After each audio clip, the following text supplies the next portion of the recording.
Good morning everyone. मैं हूं मोनिका यादव और आपका स्वागत है मेरे YouTube channel chemistry learning with Monika Yadav में।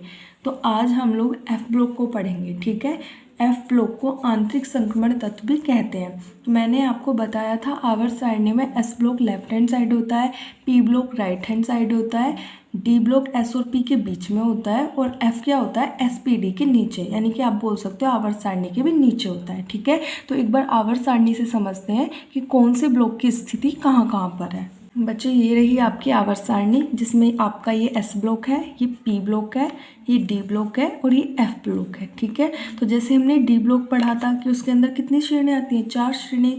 और स्टडी कैसे की थी, सीरीज में की थी, है ना। प्रथम संक्रमण श्रेणी, द्वितीय संक्रमण श्रेणी, तृतीय और चतुर्थ, है ना। इनका नाम था 3D 4D 5D 6D। तो अपना टाइम ज़्यादा इस पर वेस्ट ना करते हुए अपने एफ ब्लॉक पे आते हैं, क्योंकि ये सारे टॉपिक्स आपके हो चुके हैं। तो आज का टॉपिक एफ ब्लॉक है। जैसे डी ब्लॉक में 4 श्रेणियाँ होती है ना बच्चा, ऐसे ही एफ ब्लॉक में 2 श्रेणियाँ होती हैं। ठीक है, एक ये वाली श्रेणी है और एक ये वाली श्रेणी है। ठीक है, ये वाली श्रेणी किससे शुरू होती है, लैंथेनम, LA है इसका संकेत।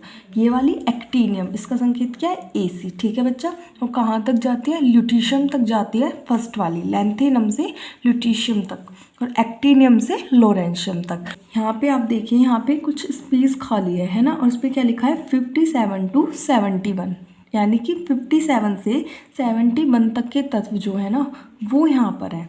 ऐसे यहाँ पे 89 से 103 तक के तत्व।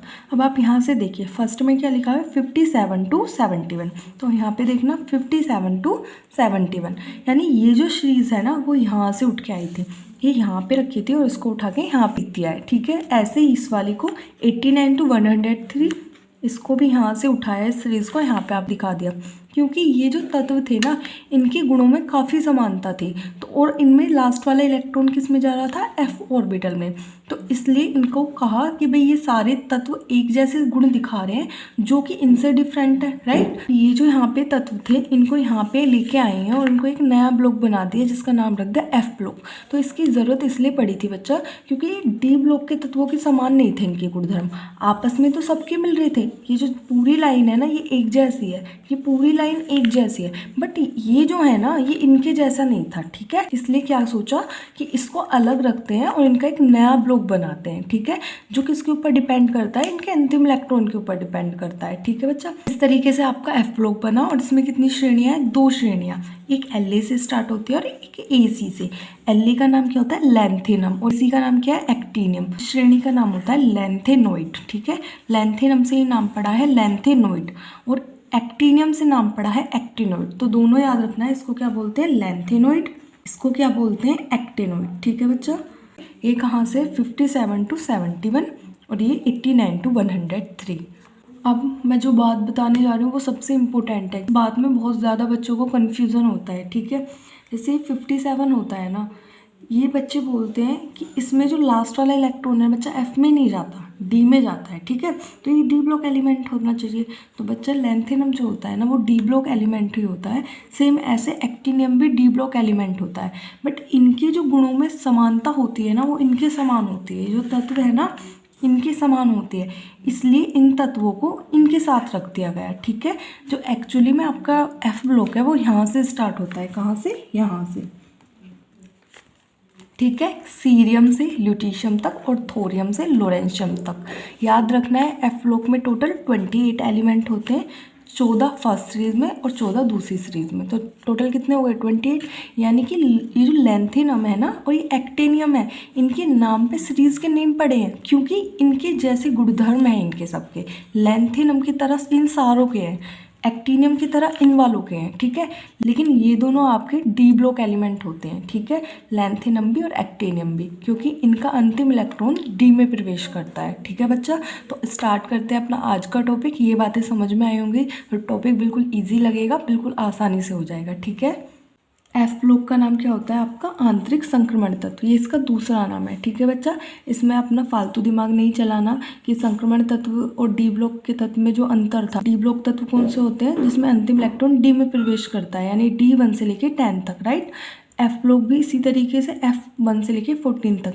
पर उसमें क्या होता है, उसमें संक्रमण तत्व होते हैं। हर डी ब्लॉक का तत्व संक्रमण तत्व नहीं होता है ना। क्यों नहीं होता? क्योंकि संक्रमण तत्व वही तत्व है जिसमें डी में 1 से लेके 9 तक इलेक्ट्रॉन आएंगे, बट यहाँ ऐसा कुछ नहीं है। ठीक है बच्चा, तो नॉर्मल आपको क्या पढ़ना है, एफ ब्लॉक के तत्व को आंतरिक संक्रमण तत्व भी कहते हैं, बस इससे ज़्यादा कुछ नहीं। कुछ बच्चे ऐसे सोचते हैं कि वो संक्रमण तत्व D1 से लेके 9 तक, इसी तरीके से F1 से लेके 13 तक वाले आंतरिक संक्रमण तत्व। ठीक है, तो ऐसा कुछ नहीं होता, बस एफ ब्लॉक के तत्व उनका दूसरा नाम है आंतरिक संक्रमण तत्व। बट ये बात फॉलो नहीं होती है डी ब्लॉक में। ठीक है, तो इस चीज़ को समझ जाना है। अब बात करते हैं इसके परिचय की। वह तत्व जिनमें अंतिम इलेक्ट्रॉन n-2f उपकोष, उपकोष का मतलब क्या होता है बच्चा, सब सेल। ठीक है, उपकोष में प्रवेश करता है एफ ब्लॉक के तत्व कहलाते हैं। सिंपल सी बात यह है कि जिसमें जो अंतिम वाला इलेक्ट्रॉन होगा वो किस में प्रवेश करेगा, n-2f में। ठीक है, तो जो f वाला होगा ना वो कौन सा होगा, n-2 वाला होगा। इस चीज़ को अभी हम एग्जाम्पल से समझेंगे, आपको क्लियर हो जाएगा। ठीक है, अभी फिलहाल इतना ही देखिए, वो क्या होगा, n-2f। ठीक है, ये वाला उपकोष होगा, उसमें अंतिम इलेक्ट्रॉन जाएगा, तो उन्हीं को क्या कहेंगे, एफ ब्लॉक के तत्व कहेंगे। इन तत्वों को आंतरिक संक्रमण तत्व भी कहते हैं। ठीक है, एफ ब्लॉक के तत्वों को 2 श्रेणियों में बांटा गया है, अभी बताया था कौन कौन सी। एक थी आपकी लैंथेनॉइड और एक थी आपकी एक्टिनॉइड। लैंथेनॉइड श्रेणी का नाम है 4f सीरीज और एक्टिनॉइड श्रेणी का नाम है 5f सीरीज। ठीक है, ये कुछ ऐसे ही हैं जैसे आपके डी ब्लॉक में थी 3D 4D करके, है ना। तो यहाँ पे तो f में जाएगा, डी का तो कोई काम नहीं है ना। लैंथेनॉइड श्रेणी के लिए 4f है और एक्टिनॉइड श्रेणी के लिए 5f है। मैं आपको बता दूं कि यहाँ पे जो n-2 है ना बच्चा, इसकी जगह 4 आएगा, समझ में आया, और n-2 के ही प्लेस पर 5 आएगा। बस कंडीशन क्या होगी, क्योंकि लैंथेनॉइड और एक्टिनॉइड दोनों ही क्या है, एफ ब्लॉक के तत्व हैं। तो अगर बात होगी लैंथेनॉइड की, तो एफ की पास ये जो n-2 है ना, इसकी वैल्यू कितनी हो जाएगी, 4। और बात होगी अगर एक्टिनॉइड की, तो n-2 की वैल्यू कितनी हो जाएगी, आपकी 5 हो जाएगी। ठीक है, जैसे जैसे आप लेक्चर में कंटिन्यू रहेंगे तो आपको सारे डाउट्स क्लियर हो जाएंगे। ठीक है, तो अब पढ़ते हैं अपनी प्रथम श्रेणी यानी कि लैंथेनॉइड श्रेणी के बारे में। लैंथेनॉइड में सीरियम से ल्यूटेशियम तक 14 तत्व होते हैं। तो मैंने अभी बताया था लैंथेनॉइड में कहाँ से होते हैं, सीरियम से।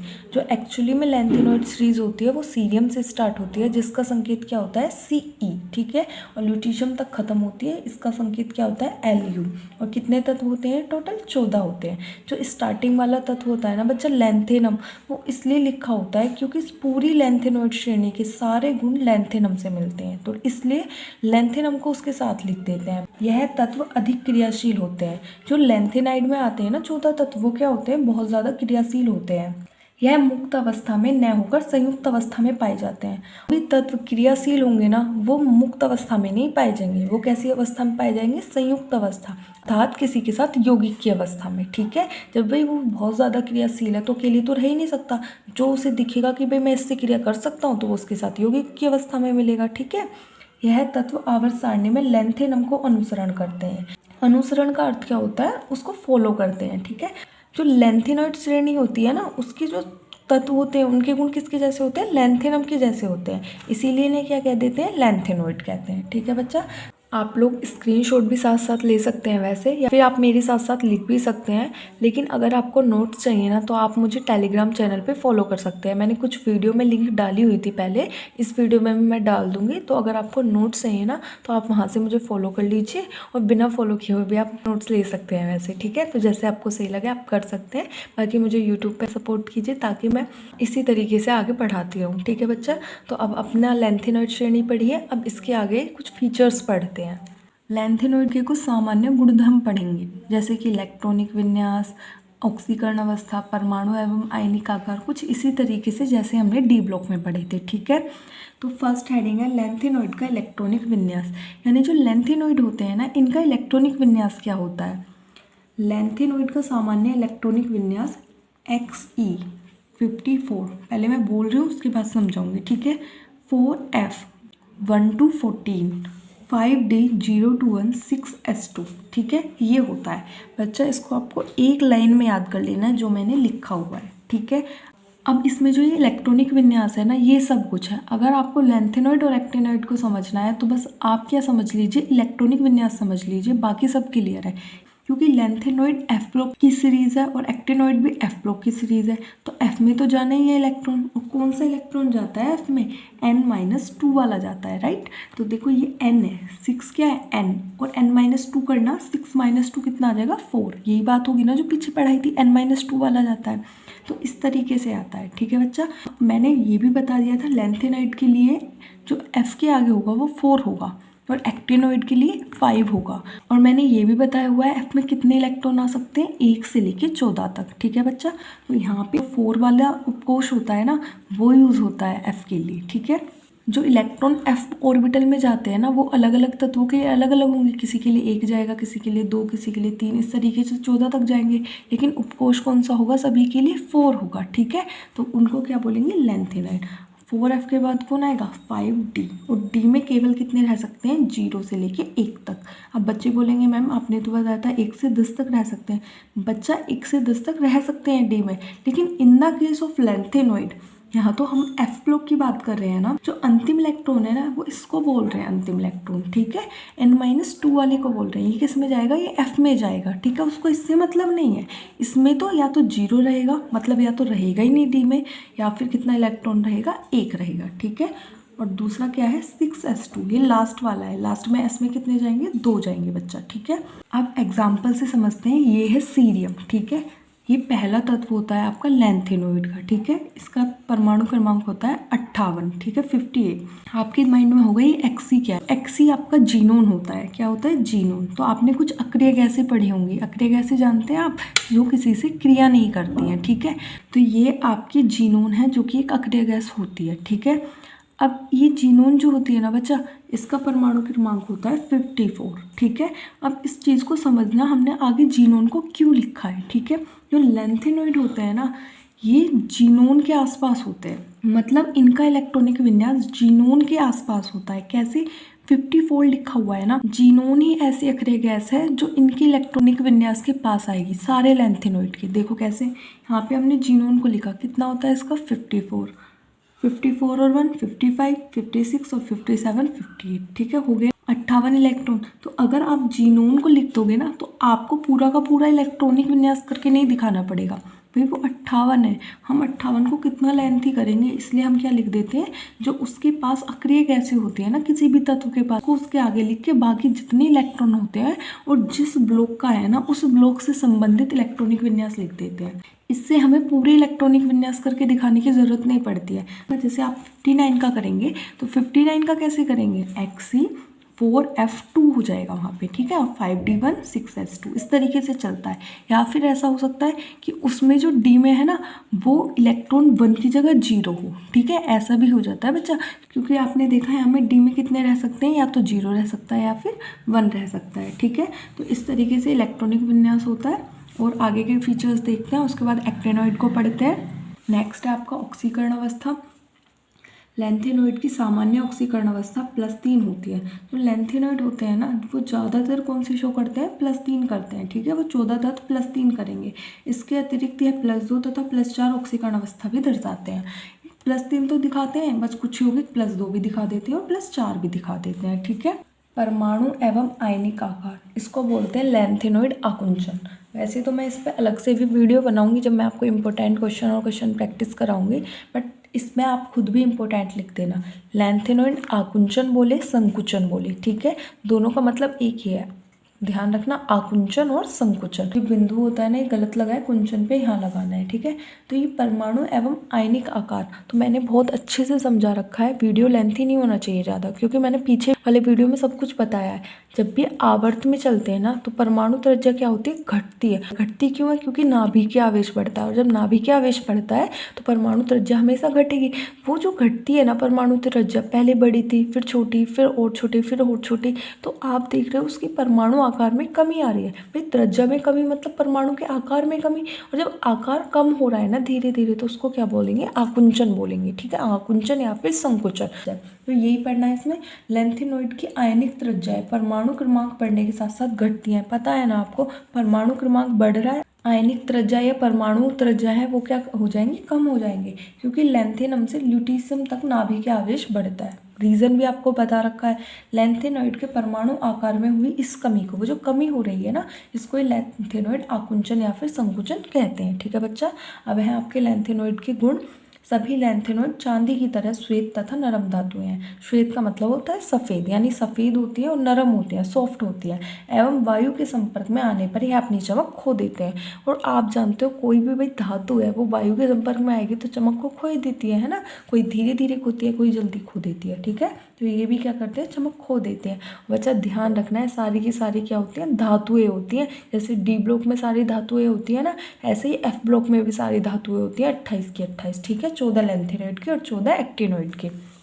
यह नाइट्रोजन से क्रिया के फलस्वरूप नाइट्राइट बनाती है। तो अगर नाइट्रोजन से क्रिया करेंगे ना एफ ब्लॉक के तत्व, यानी लैंथेनॉइड, सॉरी एफ ब्लॉक नहीं बोलना है, लैंथेनॉइड, ठीक है, तो वो नाइट्राइट बनाएंगी। ठीक है, यह शीघ्रता से गर्म जल में घुलकर हाइड्रोजन उत्सर्जित करती है।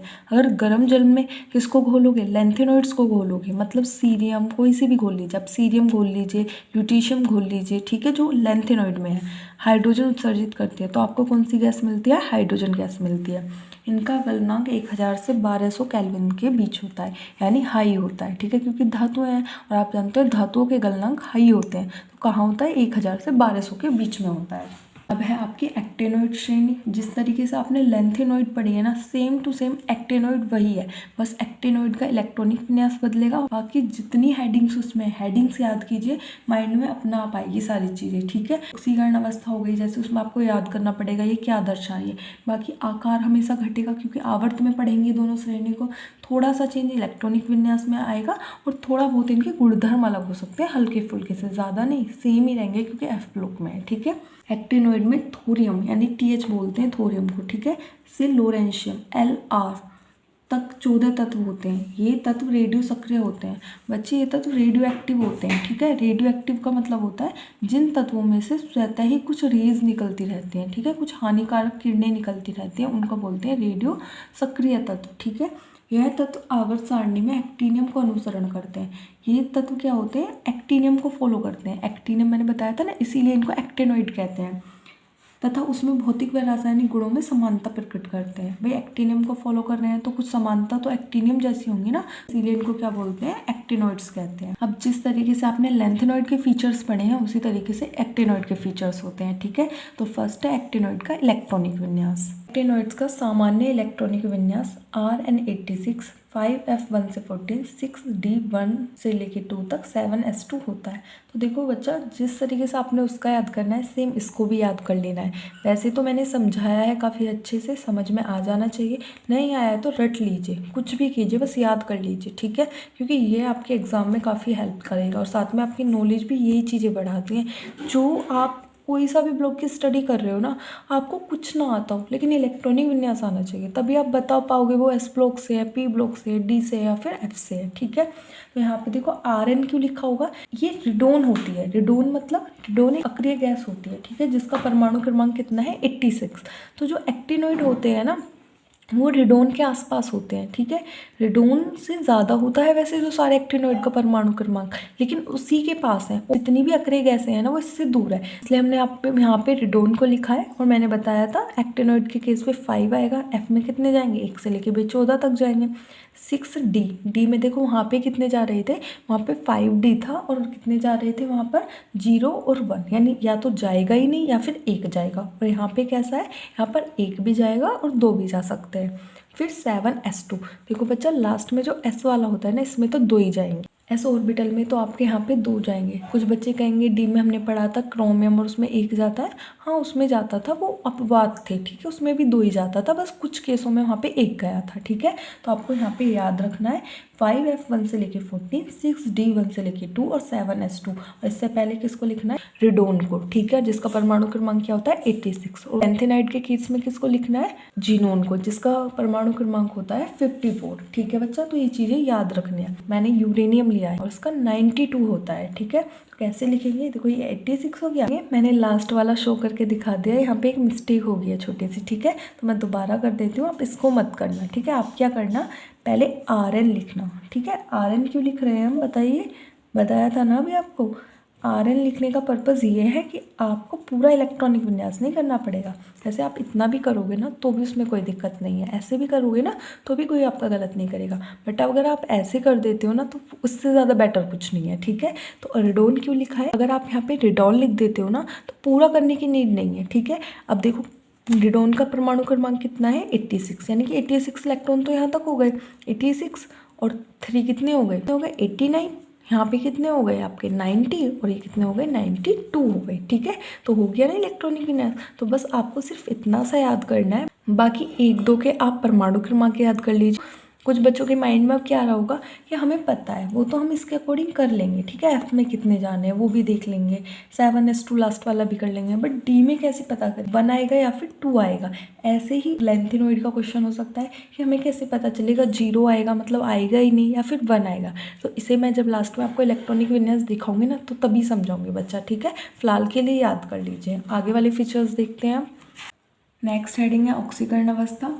सामान्यतः एक्टिनोइड +3 ऑक्सीकरण अवस्था दर्शाते हैं। अब एक चीज़ सेम मिल गई आपको, क्या लेंथेनोइड भी सामान्यतः +3 दिखाते हैं और एक्टिनोइड भी। परमाणु क्रमांक बढ़ने के साथ साथ इनका स्थायित्व भी बढ़ता जाता है। जैसे आप सीरीज में बढ़ोगे तो इस तरीके से क्या होगा, +3 ऑक्सीकरण अवस्था का स्थायित्व भी बढ़ता जाता है। यह ऑक्सीकरण अवस्था कुछ तत्वों में +4, +5, +6 तथा +7 भी पहुंच जाती है, ठीक है बच्चा। ये वाली ऑक्सीकरण अवस्था भी कुछ तत्व शो करते हैं, ठीक है। नेक्स्ट है परमाणु एवं आयनिक आकार, वही चीज़ आ गई, इसको क्या बोलते हैं एक्टिनोइड आकुंचन। तो आप बता सकते हो जैसे जैसे हम किसी सीरीज में जाते हैं, किसी सीरीज में नहीं, एक्टिनोइड में जैसे जैसे हम आगे जाते हैं तो परमाणु क्रमांक बढ़ने के साथ साथ परमाणु त्रिज्या में कमी आती रहती है। यह कमी नाभिकीय आवेश के कारण आती है और इस कमी के कारण परमाणु का साइज छोटा हो जाता है। इसी घटना को एक्टिनोइड आकुंचन कहते हैं, ठीक है। एक्टिनोइड्स की परमाणुिक तथा आयनिक त्रिज्या परमाणु क्रमांक बढ़ने के साथ साथ घटती हैं, क्योंकि एक्टिनियम से लोरेंशियम तक नाभिकीय आवेश बढ़ता है। एक्टिनोइड सीरीज में परमाणु के आकार में आने वाली इस कमी को क्या कहते हैं, एक्टिनोइड आकुंचन कहते हैं, ठीक है। अब एक्टिनोइड्स के कुछ गुण हो रहे हैं और ये लास्ट टॉपिक है। सभी एक्टिनोइड्स प्रबल अपचायक होते हैं। क्या होते हैं, प्रबल अपचायक, यानी किसी का आसानी से ऑक्सीकरण कर सकते हैं। एक्टिनोइड्स में लेंथेनोइड की तुलना में जटिल यौगिक बनाने की प्रवृत्ति अधिक पाई जाती है। बच्चा जो एक्टिनोइड्स होते हैं ना, ये कॉम्प्लेक्स कंपाउंड बनाते हैं, यानी जटिल यौगिक बनाते तो लेंथेनोइड भी हैं बट ये ज़्यादा बनाते हैं, ठीक है। नेक्स्ट है एक्टिनोइड्स के गलनांक तथा क्वथनांक अधिक होते हैं। जो एक्टिनोइड होते हैं ना बच्चा, इनके गलनांक और क्वथनांक क्या होते हैं, ज़्यादा होते हैं। सभी एक्टिनोइड्स रेडियो एक्टिव होते हैं, और जितने भी एक्टिनोइड है ना, यानी जितने भी एक्टिनोइड सीरीज में 14 के 14 तत्व है वो क्या होंगे, रेडियो एक्टिव। एक बार रेडियो एक्टिव को फिर से समझते हैं। जो बच्चा रेडियो एक्टिव होता है ना, इसका मतलब होता है कि कुछ तत्व ऐसे होते हैं जिनका द्रव्यमान रखे रखे खत्म होता है। मतलब कोई तत्व आपने रख दिया और वो आप कुछ टाइम बाद देखोगे ना अपना आप रखे रखे ही खत्म हो रहा है, तो उसका अर्थ पता है क्या होता है, उसमें से जो द्रव्यमान है वो कम हो रहा है। और कम किस फॉर्म में हो सकता है, ऊर्जा के फॉर्म में, राइट। आपने पढ़ा है ना, द्रव्यमान को ऊर्जा में बदला जा सकता है। ऊर्जा का मतलब होता है कुछ किरण निकल रही हैं उसमें से, ठीक है, जो कि हानिकारक होती हैं। तो उसी चीज़ को रेडियो एक्टिविटी बोलते हैं, ठीक है। रेडियो एक्टिविटी किस चीज़ को, कि कोई तत्व रखा है और उसमें से किरण निकल रही है लगातार। तो जो एक्टिनोइड्स होते हैं ना वो ऐसे ही होते हैं, तो इनकी उम्र बहुत कम होती है। यानी कोई भी एक्टिनोइड सीरीज का आपने कोई भी एक तत्व रख रखा है तो वो रखा रखा खत्म हो जाता है, ठीक है। तो एक लेक्चर और बनेगा इस चैप्टर से जिसका नाम है डी-एफ ब्लॉक के तत्वों के अनुप्रयोग, ठीक है बच्चा। अनुप्रयोग के साथ साथ इसी में मैं आपको थोड़े से न्यूमेरिकल करा दूंगी जो एग्जाम में पूछे जाते हैं इस चैप्टर से, ठीक है बच्चा।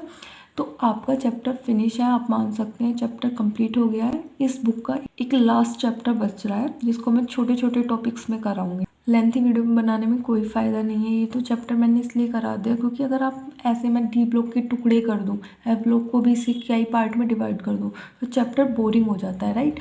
चैप्टर जितनी जल्दी ख़त्म हो जाए, जितने कम वीडियो में, वो भी अपने आप में काफ़ी अच्छा होता है, उससे चीज़ें ज़्यादा समझ में आते हैं, ठीक है। तो आज की क्लास में बस इतना ही था। एफ ब्लॉक को हमने कंप्लीट कर लिया है। एफ ब्लॉक में 2 श्रेणियाँ होती है, लेंथेनोइड और एक्टिनोइड।